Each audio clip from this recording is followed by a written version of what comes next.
오늘은 교회사 13강 초대교회 수도원 운동에 대해서 생각해 보도록 하겠습니다.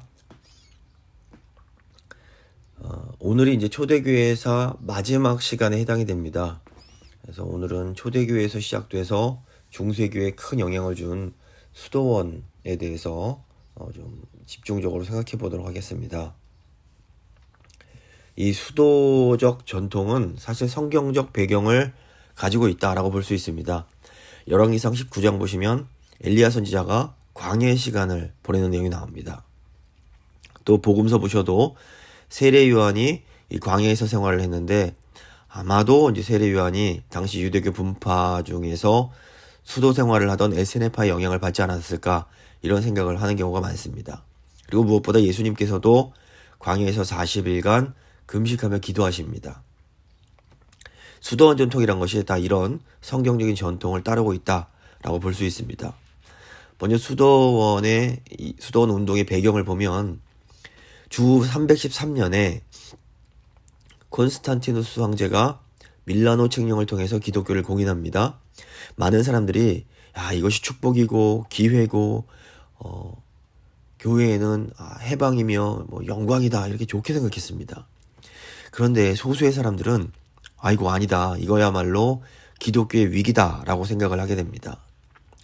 박해 때에 예수를 믿겠다 교회를 오는 사람들은 진짜 죽을 각오를 하고 믿음을 갖는 사람들이었습니다.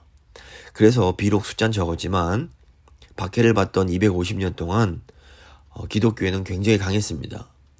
그런데 박해가 끝나고 교회에 사람들이 쉽게 들어올 수 있게 되면서 영적으로 질이 떨어지고 신앙의 순수성이 약해지게 됩니다. 심지어 이제 많이 성직자들도 타락을 하게 되는데 저희가 앞서 살펴봤던 라틴어 성경 불가타 성경을 번역한 이 라틴 교부 제롬 히에로니무스라고 불리는 이분이 당시 성직자들의 부패한 모습에 대해서 아주 신랄한 글을 쓴 게 있습니다. 제가 읽어드리겠습니다. 저들은 자신의 옷차림만을 생각하는 듯하다. 옷에서 매력적인 향기가 나는지 신은 편안하게 생겼는지 이들은 하나님의 일에 헌신한 사람들이 아니라 차라리 새신랑처럼 보인다. 실제로 그렇다. 왜냐하면 성직자들 중에 어떤 이들은 결혼한 부인들의 이름과 성격을 파악하는 일에만 정신을 팔고 있기 때문이다. 이런 일에 도 같은 한 성직자를 간단하게 묘사해보자. 이 부담스러운 늙은 사제는 그 부인이 잠들었을 때 침실에 도착한다. 침실의 쿠션이나 아름다운 도자기 또는 예쁜 가구를 보면 그는 그것을 칭찬하고 놀라워하며 손가락으로 만져본다. 그리고 자신은 이런 예쁜 것을 가지고 있지 않다고 한탄한다. 결국 그 주인의 강요에 의해 혹은 성직자의 강압에 의해 그 자리에서 자신이 원하는 물건을 손에 넣게 된다.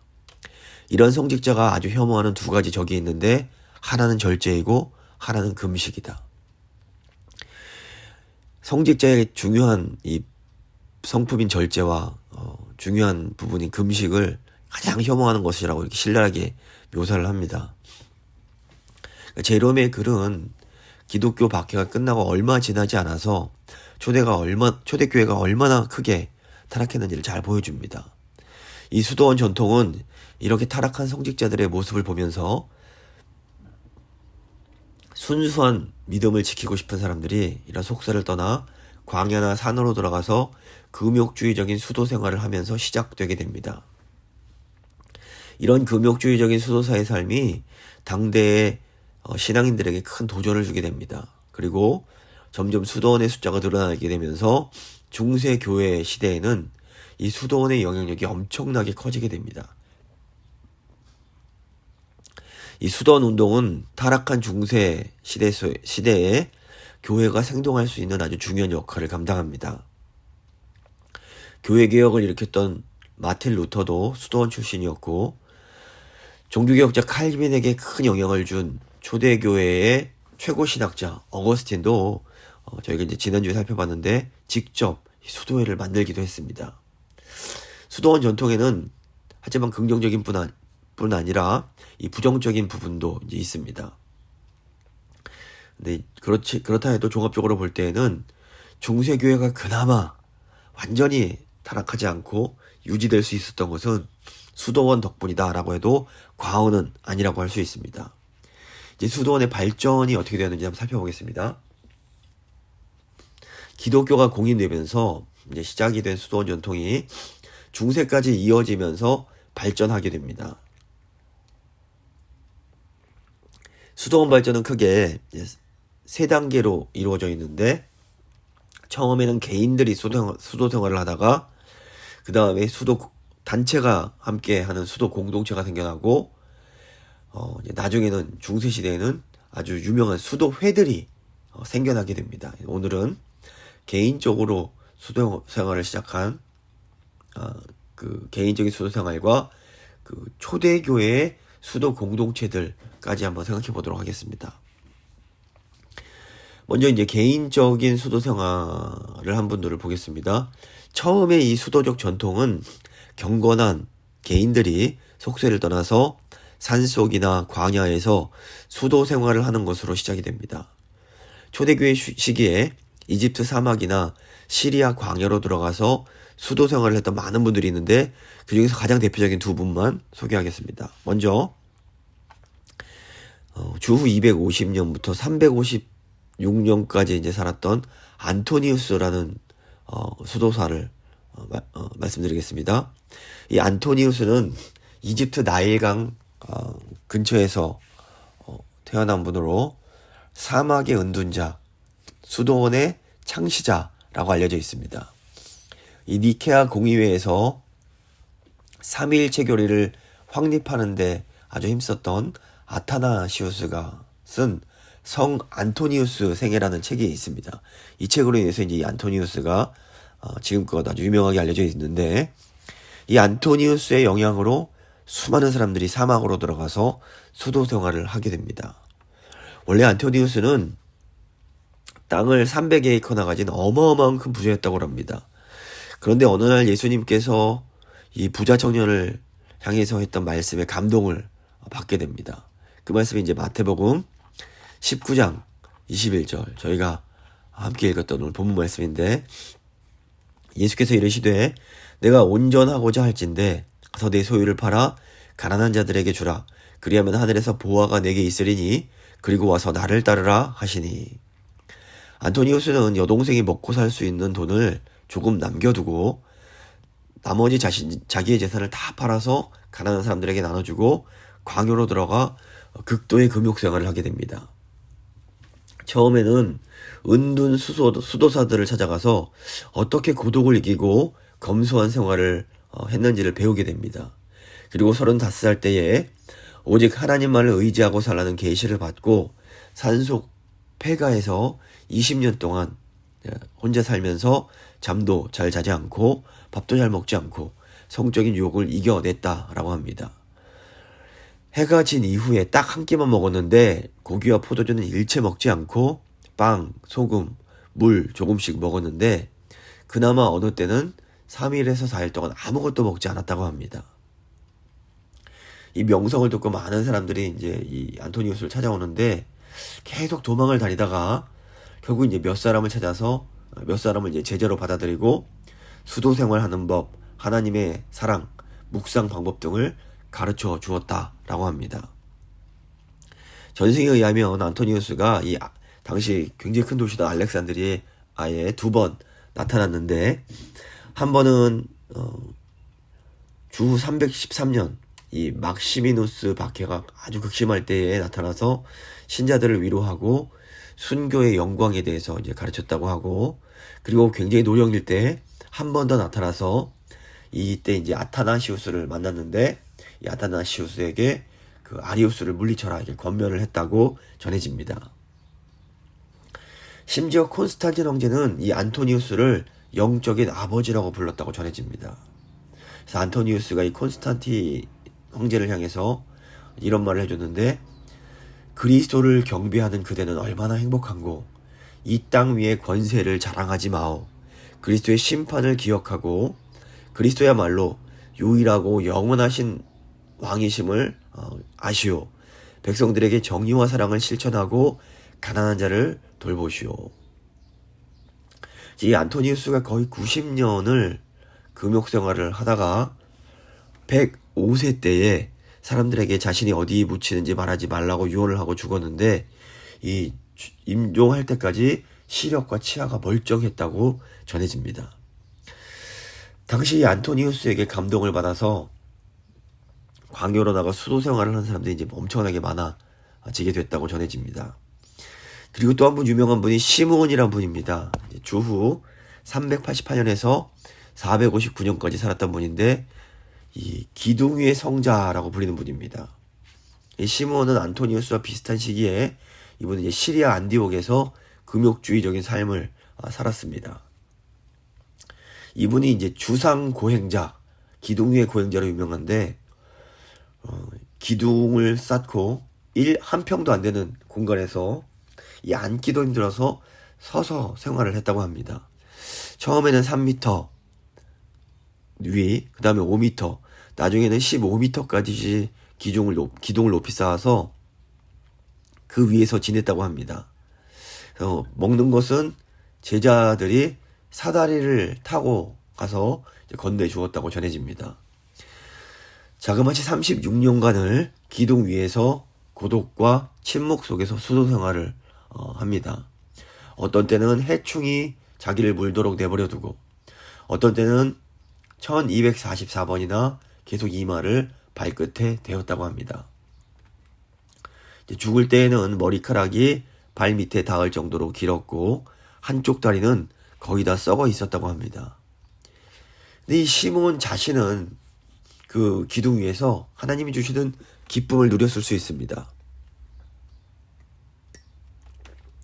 하지만 시몬의 영향으로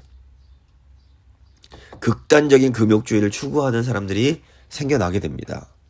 그래서 어떤 사람들은 피가 나도록 계속해서 머리를 바위에 부딪히기도 하고 어떤 사람은 잠을 안 자고 어떤 사람은 풀만 먹으면서 육신을 괴롭히는 모든 방법을 동원해서 이 타락한 영혼을 구원시키기 위한 고행을 합니다.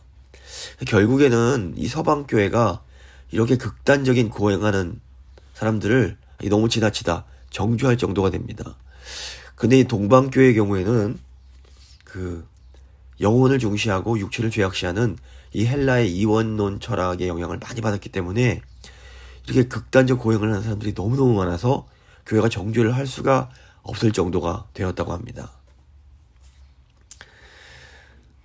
이제 공동체적 수도 생활에 대해서 보겠습니다. 안토니우스나 시므온처럼 성공적으로 수도 생활을 했던 분들이 있는가 하면 그 실패를 한 사례가 굉장히 많이 생겨나게 됩니다. 그래서 이거 혼자 수도 생활하는 것이 쉽지 않구나. 함께 해야겠다. 그래서 하나님의 사랑을 받으면 그 사랑을 실천해야 되는데 사랑하고 싶어도 사랑하고 섬길 수 있는 사람이 없기 때문에 함께 수도 생활을 하는 공동체의 필요성을 느끼게 됩니다. 공동체적 수도 생활을 이끌었던 대표적인 사람이 이집트의 파코미오스, 동방의 바실, 서방의 베네딕트라는 분들입니다. 또 당시에는 많은 여성들도 이 수도원 운동에 적극적으로 참여하게 됩니다. 먼저 이제 그 290년부터 346년까지 활동했던 생존했던 파코미우스라는 분이 계십니다. 이 파코미우스는 이집트 나일강 주변 타베니시 출생입니다. 공동생활을 하는 수도원의 개척자로 알려져 있습니다. 파코미우스가 원래는 군인이었는데 군 생활을 하다가 그리스도인들의 헌신적인 삶을 보고 기독교로 개종을 하게 됩니다. 이후에 은둔 수도사들을 찾아다니면서 홀로 하는 수도 생활보다 공동체로 하는 게 좋겠다라는 생각을 하게 됩니다. 그리고 고향으로 돌아와서 수도원을 세웁니다. 한 지붕 아래 공동체 규칙을 세우고 수도사들 간에 서로 도우며 경건을 실천합니다. 이 수도원이 많은 사람들에게 알려지게 되면서 또 다른 수도원들을 세우게 되는데 규칙적으로 수도원이 운영되면서 수도원이 이렇게 성숙화 단계에 이르게 됩니다. 그래서 파코미우스가 죽을 당시에 10개의 수도원에 3천여 명의 수도사가 존재할 정도로 이 수도원이 이제 크게 성행을 하게 됩니다. 이 파코미우스가 아무나 막 이렇게 수도사로 받아주지 않고 3년간 견습 훈련을 한 후에 받아들입니다. 글을 모르는 사람들은 글을 배우게 하고 성경 연구에 관심을 갖게 합니다. 절대 복종과 순결, 청비를 강조했고 자급을 위한 노동도 필수적인 것으로 정착을 시키게 됩니다. 당시에는 수도원 원장을 아버지라는 뜻을 가진 아빠스라고 부르면서 그 말에 복종을 합니다. 그런데 이제 이 수도원 원장의 절대 권력을 갖는 것이 나중에는 문제가 되기도 합니다. 다음으로 바실이란 분이 있습니다. 바실은 329년부터 378년까지 이제 살았던 분인데, 바실은 원래 부유한 기독교 가정의 귀공자 출신으로 니키아 신조를 옹호했던 갑바도기아의 세 교부 중 한 명이었습니다. 바실이 이제 37년 동안 갑바도기아의 가이사랴 교회 감독으로 섬기면서 이 동방에서 파코미우스가 정착시켰던 수도원 제도를 발전시키게 됩니다. 처음에는 이 바실도 금욕주의적인 삶에 관심이 많았습니다. 그래서 결혼한 그리스도인들을 나무라지는 않았지만 독신 생활이 더 고상하다 이렇게 생각을 했습니다. 그런데 바실은 이 자신이 세상과 교회로부터 완전히 분리돼서 살 수 없다는 것을 결국에는 깨닫게 됩니다. 그래서 바실이 수도사역 감독으로서 교회의 일과 신학적 논쟁, 교회 행정에도 참여할 수밖에 없었습니다. 결국 바실은 동방과 서방 교회 수도원에서 사용할 수 있는 대규칙과 소규칙들을 만들어냅니다. 바실은 수도사들이 공동체를 이루면서 함께 사는 방법을 가르칩니다. 수도사들은 함께 살아야 될 뿐 아니라 서로 도우면서 살아야 된다라고 생각을 했습니다. 또 공동체에서 함께 일하고 함께 기도하는 여유가 필요하다라고 생각을 합니다. 무엇보다 바실은 극단적 고행을 피하게 했는데 자신이 고행 자체를 위해서 고행하는 것이 쓸모가 없다는 것을 여러 차례 직접 경험을 했기 때문입니다. 음식은 비록 싸고 검소하게 먹었지만 식사할 동안 누군가 곁에서 책을 읽도록 해서 시간을 효율적으로 쓸 수 있게 했습니다. 또 공동체 생활에 필요한 물건을 얻기 위해서 육체 노동을 강조합니다. 또 지적인 노동인 성경 연구도 매우 중시하게 됩니다. 수도자이면서 동시에 교회 감독이었던 바실 같은 이렇게 균형 잡힌 사람을 통해서 이 수도원 제도가 자연스럽게 교회의 일반 기관으로 포함될 수 있는 그런 계기가 됩니다. 그리고 이제 베네딕트라는 분이 있습니다. 이 베네딕트는 초대교회와 중세교회를 연결하는 분이라고 볼 수 있는데 480년부터 543년 동안 생존했던 분입니다. 이 베네딕트는 서방 수도원의 아버지라고 불리는 그런 분입니다. 베네딕트는 이탈리아 중부의 누르시아 출생으로 이제 로마에 유학을 가서 배우게 되는데 그때 로마의 이 타락을 목격하고 큰 충격을 받습니다. 베네딕트가 로마 동굴에서 3년 동안 고행과 명상에 힘쓰다가 결국에는 이렇게 은둔 수도 생활보다는 공동체 생활이 훨씬 더 유익하다는 것을 깨닫게 됩니다. 이제 기독교가 공인되고 이제 200년 정도가 흐르면서 수도원이 막 이제 우후죽순으로 생겨나게 되는데 당시에는 어떤 정해진 교본이 없었기 때문에 수도원 원장이 자기 개인적인 노하우로 자기의 수도원을 운영합니다. 그러다 보니 성공하는 수도원도 있지만 실패하는 수도원들도 많이 생기게 됩니다. 그래서 이 베네딕트가 이전까지 나왔던 수도원 규칙들을 쭉 다 연구를 해서 그 중에서 가장 효과적인 것을 추려서 책을 펼쳐내게 됩니다. 이것이 그 유명한 베네딕트 규칙서라는 겁니다. 이 규칙서는 73개의 장으로 이루어진 수도원 규칙서로 아주 자세한 내용이 그 안에 들어있게 됩니다. 이 베네딕트 규칙은 서방 수도원 제도의 토대가 됐을 뿐 아니라 거의 1500년이 흐른 지금까지도 현존하는 수도원의 주요한 교과서라고 볼 수 있습니다. 수도원 원장은 선거에 의해서 선출이 되고 종신직이지만 원장과 수도사들은 이 규칙 앞에서는 평등했습니다. 또 수도원은 한 가정이기 때문에 수도사들이 자기가 원한다고 다른 수도원으로 막 옮겨갈 수 없게 만들었습니다. 무엇보다 가장 중요한 규칙은 수도를 하는 목적이었습니다. 도를 닫는 목적이 무엇인가 하면 수도사의 첫 번째 임무는 예배고 두 번째 임무는 노동과 공부였습니다. 수도는 육신의 연약함으로 인해서 규칙적이어야 했지만 그렇다고 고행적일 필요는 없다고 가르칩니다. 이게 굉장히 중요한 부분입니다. 이전까지는 극단적 고행을 추구하는 수도원이 많았습니다. 하지만 베네딕트는 극단적인 고행은 삼가할 것을 권하면서 고행은 절대로 육신을 파괴하기 위한 것이 아니고 훈련을 위한 것이 되어야 한다라고 강조합니다. 그래서 이 베네딕트는 음식도 건강을 유지할 수 있는 식단을 짰고 포도주도 의학적인 효과를 위해서 사용하게 했고 노동과 공부할 수 있는 시간을 따로 할당합니다. 이분이 굉장히 합리적이었던 것이 이제 새벽에도 기도회가 있었는데 아시다시피 이 초대교회 중세교회 때는 자명종이 없었습니다. 그래서 아침잠이 많은 청년들을 위해서 아침잠이 없는 노인들과 청년들이 함께 이렇게 지내게 해서 새벽에 기도할 수 있도록 깨워줄 수 있도록 이런 방편을 마련하기도 합니다. 무엇보다 수도의 중심 목적을 하나님 사랑 안에서 믿음이 성장하는 것에 이제 두게 됩니다. 그래서 이 베네딕트 수도원이 이제 유럽 전역으로 확산이 되고 전파되면서 이제 많은 여성들도 이제 여성의 이제 베네딕트 수도원을 만들게 됩니다. 그리고 이집트나 동방의 수도원들과는 다르게 이 베네딕트 수도원은 사회봉사, 교육, 선교 사업에 더 많은 관심을 가지게 되고 교회와 사회에 엄청나게 큰 영향을 주게 됩니다. 이제 마지막으로 수도원의 역할과 한계를 좀 생각해 보겠습니다.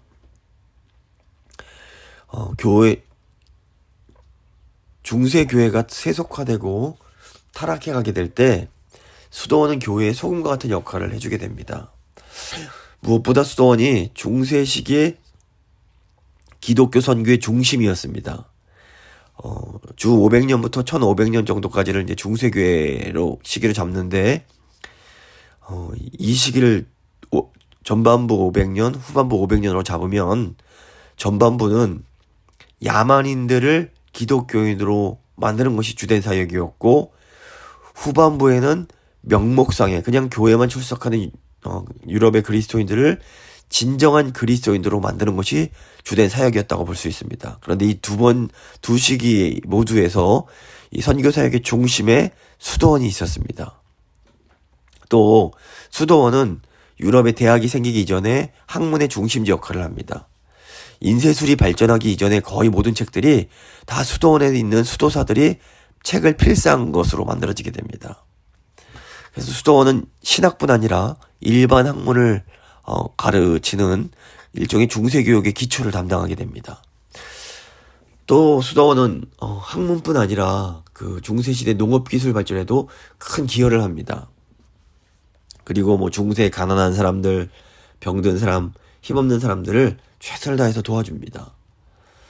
오늘 인도의 성녀라고 불렸던 마더 테레사라는 분이 있었는데 이분이 이렇게 봉사하는 것이 이 초대 중세 수도원의 전통을 계승하는 것이라고 볼 수 있습니다. 이제 마지막으로 수도원의 한계를 좀 생각해 보겠습니다. 수도원이 참 좋은 영향도 많이 미쳤지만 그 한계도 존재합니다. 베네딕트 이후에 이제 수도원이 유럽 전체로 막 퍼져나가는데 시간이 흐르면서 수도원이 이 초기의 정신을 잃어버립니다. 성직자 중에서 결혼한 사람들도 생겨나고 심지어 성직을 매매하는 일들이 일어납니다. 교회도 마찬가지지만 수도원을 타락시켰던 세 가지가 성, 권력, 돈입니다.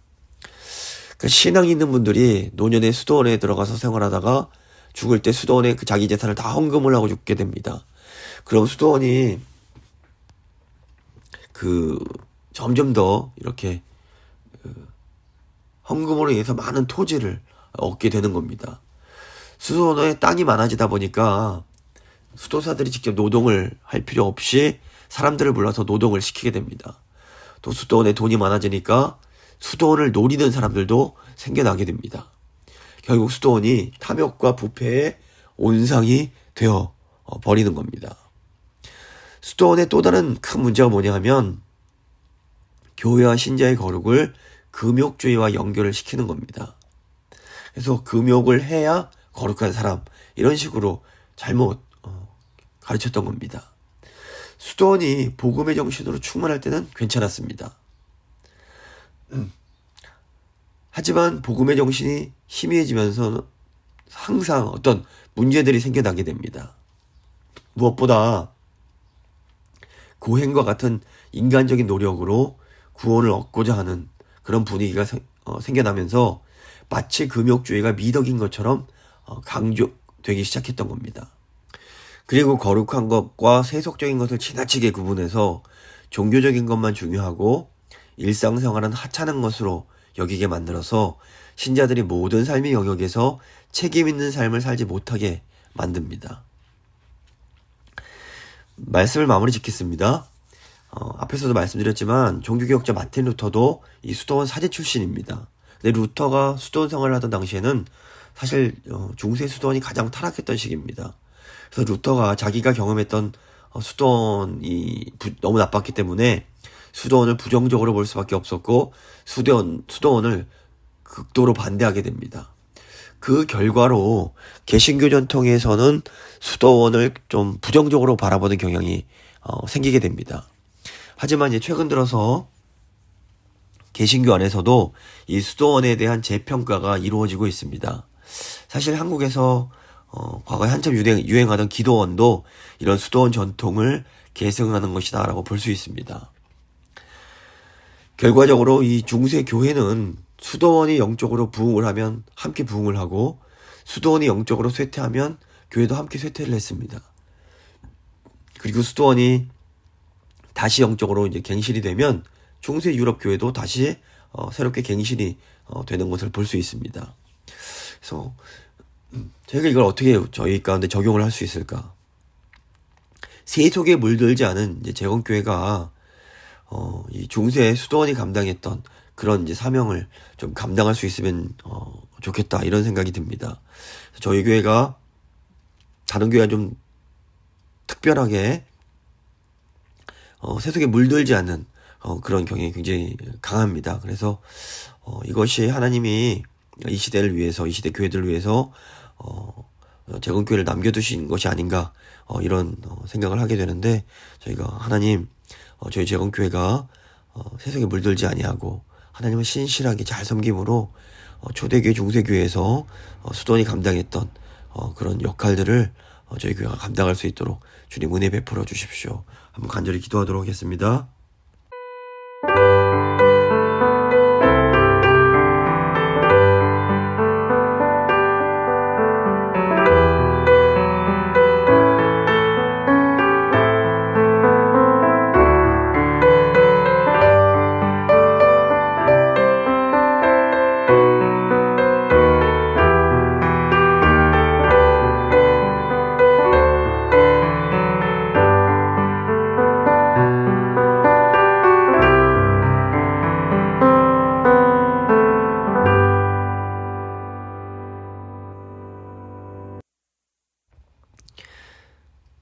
좋으신 하나님 감사합니다. 오늘 이 수도회를 통해서 재건교회 사명을 다시 한번 생각해보게 됩니다.